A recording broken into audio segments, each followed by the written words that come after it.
Salut à tous, alors c'est Frédéric de la Vie. Alors ce soir je voulais faire une petite vidéo suite à une vidéo, ou plutôt un article qui m'a été envoyé sur mon réseau social Facebook. Un article très intéressant par des personnes qui me suivent, hein. Vous êtes nombreux à me suivre, hein. Vous êtes des milliers, une dizaine de milliers à me suivre. Donc c'était un article qui relatait la parution d'émissions qu'a déjà fait la BBC, hein. C'est BBC, alors c'est futur, et qui fait, alors c'était en anglais, donc j'ai dû le traduire grâce à Google Translate, hein, les merveilles de la technologie.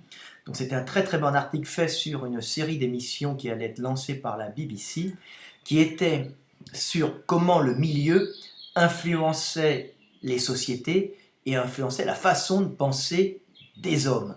Donc ça rejoint complètement toutes les séries, ou une grande partie des séries de mes vidéos qui expliquent que nous sommes les enfants du milieu, les enfants du climat, et que notre façon de penser, notre façon de concevoir le monde est directement en rapport avec le milieu dans lequel nous sommes nés et le milieu qui nous a façonnés génétiquement, comme j'avais fait une vidéo sur l'Européen s'est angoissé, hein, et le suicide particulier des Européens par l'angoisse, hein, l'excès d'angoisse, et que l'angoisse était en vérité une qualité qui permettait de prévoir l'hiver, car on oubliait dans l'angoisse dans le travail, ce qui permettait d'affronter la mauvaise saison et de survivre. Donc, cette angoisse n'est pas présente dans des régions comme l'Afrique subsaharienne équatoriale humide, hein, où il n'y a aucun intérêt de s'angoisser pour l'avenir, vu que la nature est en général constante dans ses apports caloriques, hein.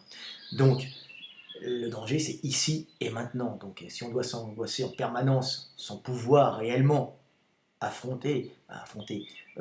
résoudre les problèmes d'ici et maintenant, hein, ça ne sert à rien, hein.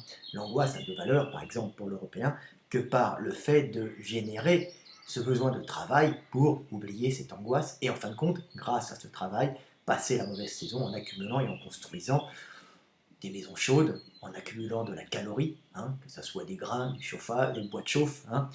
Bon, maintenant on a le gaz russe ou le nucléaire, mais on n'avait pas tout ça avant, mais tout ça nous a fait survivre. Donc, cette émission de la BBC est très très intéressante parce qu'elle parlait de la mentalité qu'il y avait des hommes, hein, en comparant la mentalité des Asiatiques, hein, principalement des Chinois, hein, et elle parlait aussi des Japonais, hein, pour d'autres domaines, hein. Mais elle parlait des Chinois essentiellement, elle comparait les Chinois et les Européens, hein, les Occidentaux, on va dire. Il disait que l'occidental était beaucoup plus individualiste dans sa culture, bien que ce soit des sociétés industrialisées, très techniques, on va dire, technique pour affronter l'hiver. Pour affronter l'hiver, on est obligé d'avoir une certaine technicité et une certaine forme de gestion, justement, pour s'organiser et préparer l'hiver. Mais que la société chinoise et la société et les sociétés occidentales, on va dire les sociétés chinoises, plutôt il y en a une qui comprend plusieurs, et les sociétés occidentales, elles sont plus divisées, on va dire, hein, ont été formées par deux cultures caloriques de nourriture, hein, différentes. Ça veut dire que les Occidentaux, eux, ont basé leur survie, hein, à partir du néolithique, hein, donc progressivement, sur les céréales, hein, sur le blé, sur l'épeautre, sur l'orge, je pense le sarrasin, sur un tas de céréales qui ne demandent juste, si vous voyez, ça demande du travail collectif, hein, ça demande quand même, il faut travailler intensément, mais ce sont plutôt des structures familiales moyennes qui s'occupent de gérer des terrains. Ce ne sont pas des grandes structures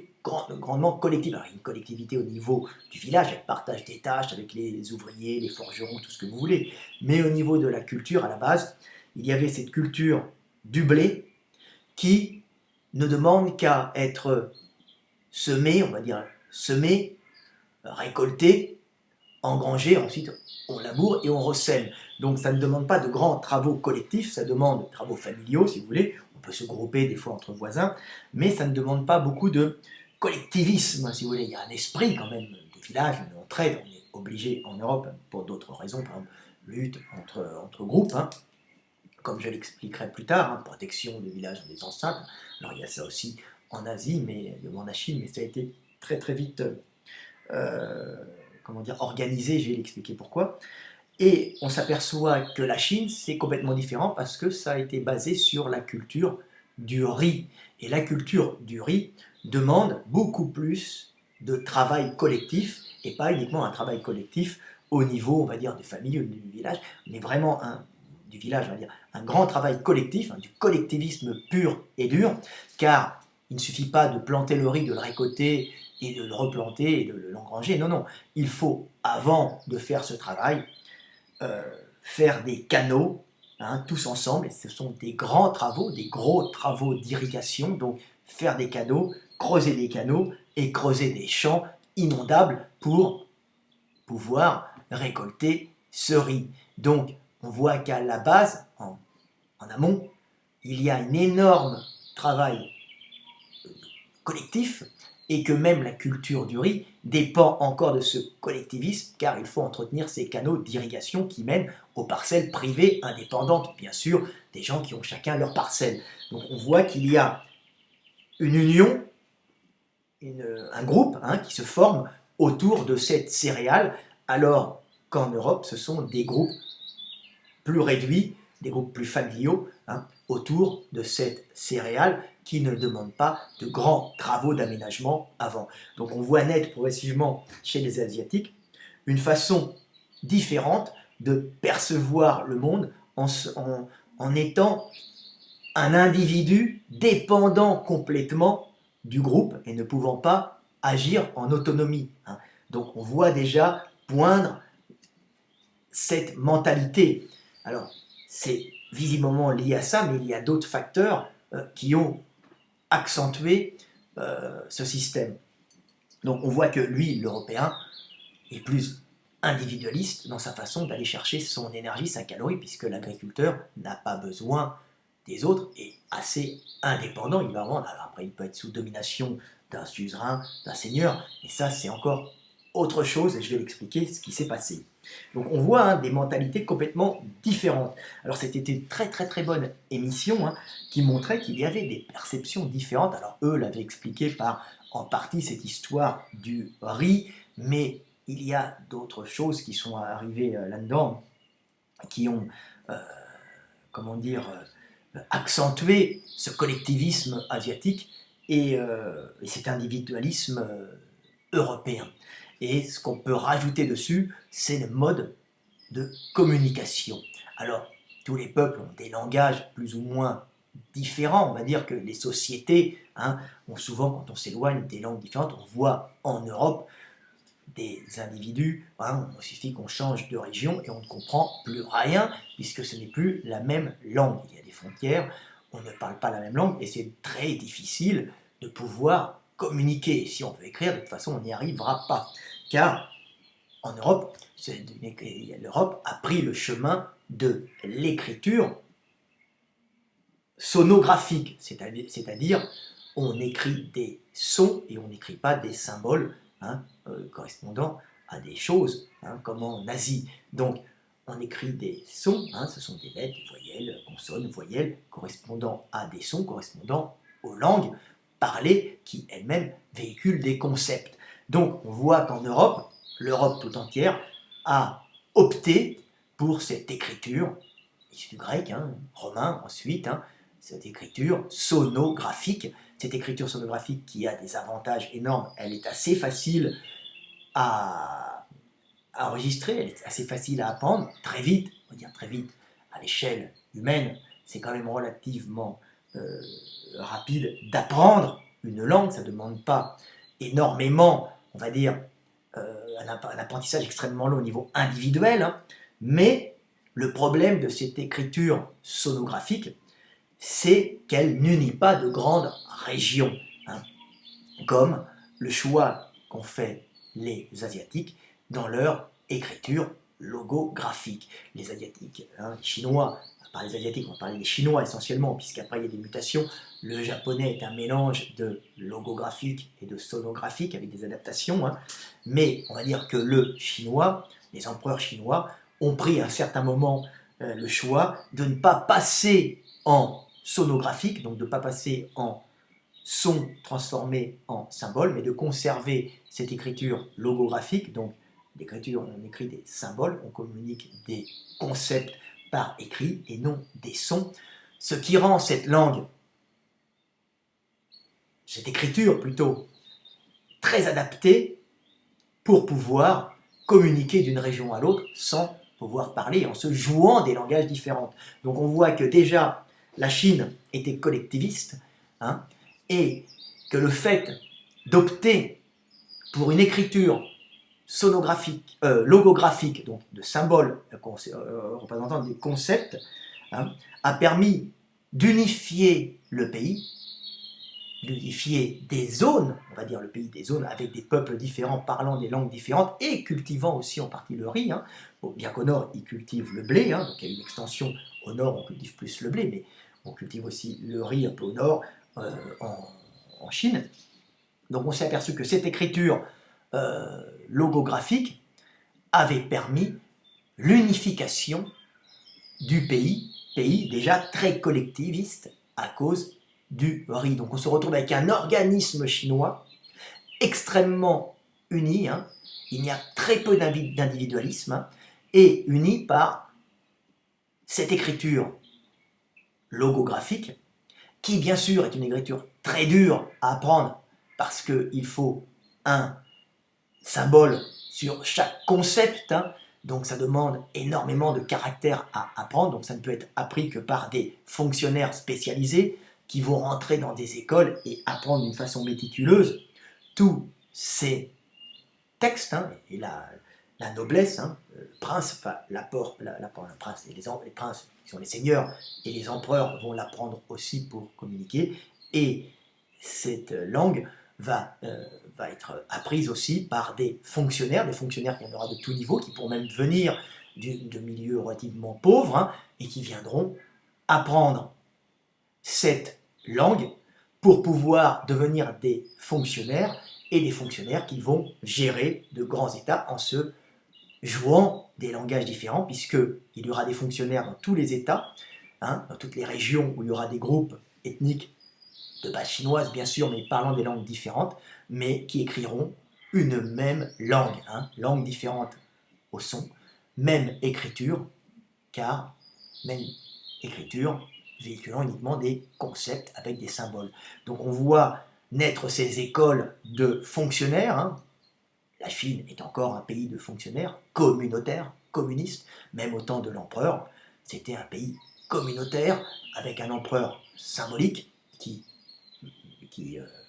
régnait d'une main de fer, mais qui n'avait de valeur que par ses conseillers qui étaient des lettrés. Lettrés, c'est très dur d'être lettré à l'époque puisqu'il faut accumuler une sacrée quantité de symboles, et ces lettrés permettaient d'administrer un vaste empire, hein, en faisant les échanges, hein, entre le nord, le sud, le nord, et ainsi en pouvant justement éviter, des fois, alors il y a eu des grandes famines, hein, mais en pouvant gérer de vastes surfaces, hein. Donc la Chine est le monde de la gestion, de l'organisation, hein, de la stabilité, hein, le confucianisme, hein, c'est en fin de compte une doctrine cherchant l'équilibre et l'immobilité du groupe, donc cherchant l'équilibre, hein. On ne cherche pas à les piller, on cherche l'équilibre, car on est de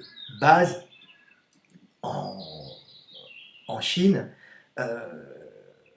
collectiviste, hein, de par la culture du riz qui oblige les gens à se concevoir dépendants du groupe, donc pas comme centre du monde, hein, et en plus avec cette écriture unifiant tout un tas de collectivités, de créant un vaste organisme qu'on appellera l'organisme chinois, l'empire chinois, hein. Donc écriture plus collectivisme donné par une céréale, hein, une graine, hein, et on se retrouve avec la mentalité des Chinois. La mentalité des Chinois qui innovent peu, hein. Pourquoi? Parce qu'en général, ils sont gérés correctement, bien sûr, sauf quand il y a de grandes crises, quand il y a de grandes crises, elles sont très grandes, puisque une famine en Chine va être une mauvaise gestion d'un grand espace. Donc il y aura à ce moment-là des famines catastrophiques.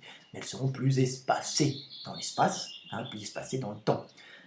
Parce que la gestion se fait à un niveau énorme. C'est pour ça que la Chine est montée très vite en population, avant justement d'avoir quelques crises et de redescendre. Mais la Chine a été le premier grand empire hyper peuplé. Tout ça parce qu'il y avait ce riz, cet esprit de collectivisme donné par cette graine, plus cette écriture permettant la gestion de vastes empires par unification, par l'écriture, pas par la langue, par l'écriture et par des écoles de fonctionnaires, écoles de mandarins, écoles de sages, c'est le confucéisme, c'est l'école de Lao Tse, c'est l'école de Confucius et de bien d'autres sages qui ne sont que des conseillers de princes, comme on dit en Chine. Le prince ou l'empereur n'a de valeur que par ses conseillers, et on place même le conseiller au-dessus du prince. Un bon prince est celui qui a su choisir de bons conseillers. Il n'est rien par lui-même, il est par la gestion réalisée par ses conseillers sur un peuple de producteurs déjà collectivistes. Donc c'est très intéressant de voir cette mentalité, et on peut voir cette mentalité dans les tests qui ont été faits. Alors je regarde l'article de la BBC où on demandait par exemple à des Européens, à des enseignants européens de juger leur niveau. Et alors 90%, presque 90% des enseignants européens se sont jugés au-dessus de la moyenne.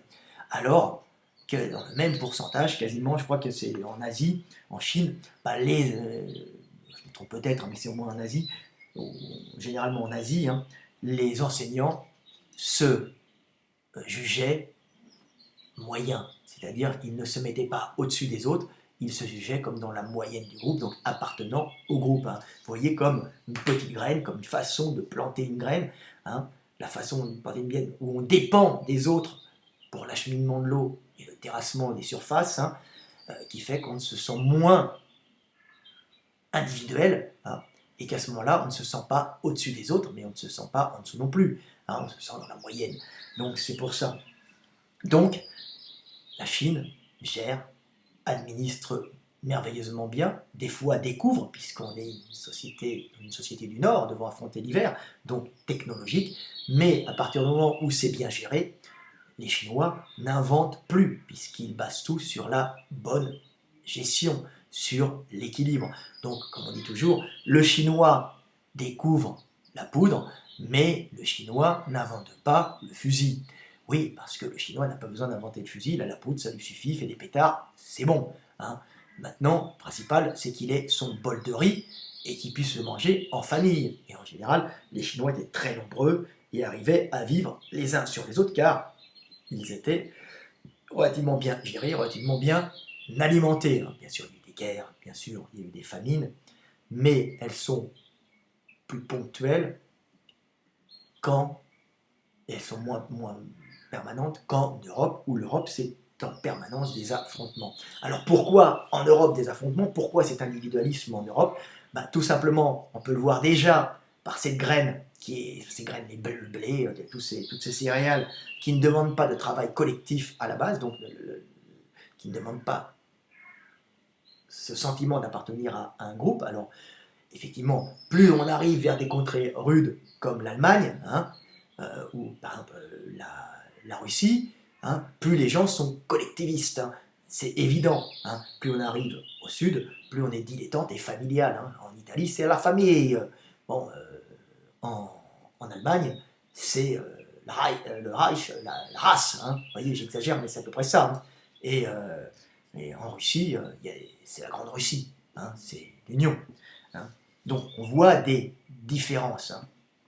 Donc, le fait d'avoir déjà ces graines différentes qui ne demandent pas de travail collectiviste, à la base, rend les hommes plus individualistes en Europe, et le fait d'avoir opté pour une écriture sonographique, donc une écriture permettant de retransmettre des sons, fait que les groupes en Europe, les peuples, sont divisés et s'abritent derrière des langues qui peuvent être difficilement parlées par les voisins, mais en plus qui ne peuvent pas être écrites de la même façon comme en Chine. En Chine, un lettré passe d'un pays, d'une zone à l'autre, on parle deux langages différents, mais il est capable de communiquer en écrivant avec un autre lettré, donc ils administreront ensemble, tout un groupe de fonctionnaires administrant de grandes régions. En Europe, c'est absolument pas ça. En Europe, ce sont des langues différentes, bien sûr des langues derrière lesquelles se cachent des groupes humains avec des caractéristiques génétiques d'adaptation au milieu, c'est toujours comme ça. Hein. Derrière les langues se retrouvent certains phénotypes, hein. Il ne faut pas rigoler là-dessus, mais les langues protègent en même temps des groupes génétiques. Hein. Bien sûr, il y a des passages, mais on est dans la guerre des gènes. Hein. La guerre des gènes n'est pas une guerre méchante, c'est-à-dire qu'il y a une guerre des gènes, car le gène est adapté au milieu et il doit se conserver. Donc, si vous voulez, c'est pas le gène qui décide, mais les hommes, inconsciemment, les animaux, tous savent qu'il faut défendre ces caractéristiques qui sont en réalité les caractéristiques d'adaptation au milieu. Donc, ces langues sonographiques génèrent, cette écriture sonographique génère des isolations de groupes en Europe, donc plein de petits peuples formant tous les États d'Europe. Hein. Donc ces peuples ne pouvant pas être administrés d'une main de maître par une écriture logographique pouvant les unir, non. Donc il va y avoir quoi? Il va y avoir des noblesses, hein, noblesses lettrées, et des diplomaties, souvent issues de la noblesse, qui, eux, vont essayer de régler des accords économiques, énergétiques, entre tous ces peuples, abrités derrière des langues différentes et des écritures similaires, mais incompréhensibles, puisqu'elles ne transcrivent que des sons. Donc on va voir, à ce moment-là, naître des diplomaties de caste noble, on va dire en général, hein, faisant les alliances et faisant en fin de compte, jouant le fait la relation entre les États pour sceller des accords économiques, bien sûr. Donc, le problème de ne pas avoir de gestion comme en Asie fait qu'il va y avoir souvent des conflits, hein, d'ordre économique entre tous ces peuples qui vont être abrités derrière des langues différentes. Donc, on va voir à ce moment-là souvent naître des conflits caloriques toujours, hein, pour une crise, hein, quand on manque de calories, quand on manque d'énergie en général, on va aller la chercher chez le voisin et on va prendre un prétexte. Hein. Donc, on va chez celui qui est différent, qui parle une autre langue, et là, c'est les guerres. Donc le fait d'avoir des peuples différents parlant des langues différentes, qui ne se comprennent pas par l'écriture non plus, va faciliter le fait qu'il va y avoir des guerres et des conflits et une absence de gestion globale. Sauf que cette absence de gestion globale génère une multitude de peuples abrités derrière des langues, qui chacun adaptés à des milieux un peu différents et des conditions différentes, vont générer des inventions très utiles lors des conflits entre ces groupes. Donc, l'Europe, par son instabilité due, à ce manque de collectivisme, dû au choix des céréales, il n'y avait pas le choix, donc à l'utilisation de certaines céréales, et en plus, au fait d'avoir opté pour l'écriture sonographique, hein, donc transmettre des sons, donc transmettre des sons par des symboles, hein, et non des symboles, écrire des sons, hein, symboliser des sons, hein, dans l'écriture, et non symboliser des concepts, hein, ce qui en Chine, donc va générer tous ces conflits, hein, ce manque d'unité, et va générer des guerres entre ces peuples aux langues différentes et aux écritures différentes. Hein. Mais de ces conflits vont naître des inventions, cette instabilité va faire naître des conflits, et pour résoudre des conflits, on va devoir résoudre des problèmes, donc des inventions encore.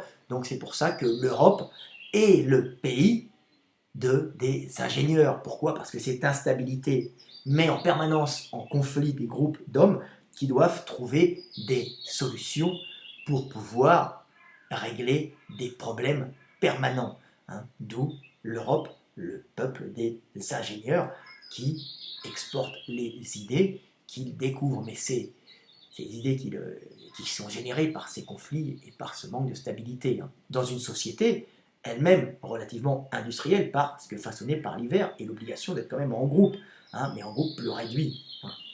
Donc on voit des mentalités différentes poindre à cause du climat, bien sûr, l'hiver, mais là-dessus se rajoutent les céréales utilisées, hein, la façon dont on va se nourrir, la façon dont on va cultiver, et ensuite le choix de l'écriture. Voilà. Et ça forme l'esprit des hommes, et ça ça sélectionne des individus plus ou moins stables, plus ou moins mobiles. C'est-à-dire que des individus énergétiques, avec un taux de testostérone un peu élevé en Europe, hein, des individus innovants vont être, même qui bougent un peu trop, vont être utiles pour répondre, pour avoir une réaction face à l'attaque d'un groupe qui, lui, a subi, par exemple, une mauvaise gestion et qui va essayer de vous piquer de la calorie. Donc, il faut des individus énergétiques pour pouvoir affronter la descente ou l'attaque d'autres groupes humains pour des raisons caloriques toujours, puisqu'il y a un manque d'unité dans cette Europe, hein, dû justement à toutes ces langues. Donc voilà ce que j'avais à dire. Alors c'est marrant comme tout s'entremêle, hein, pour former des mentalités et pour former des peuples avec des façons de se comporter différentes et une génétique différente, hein, bien sûr.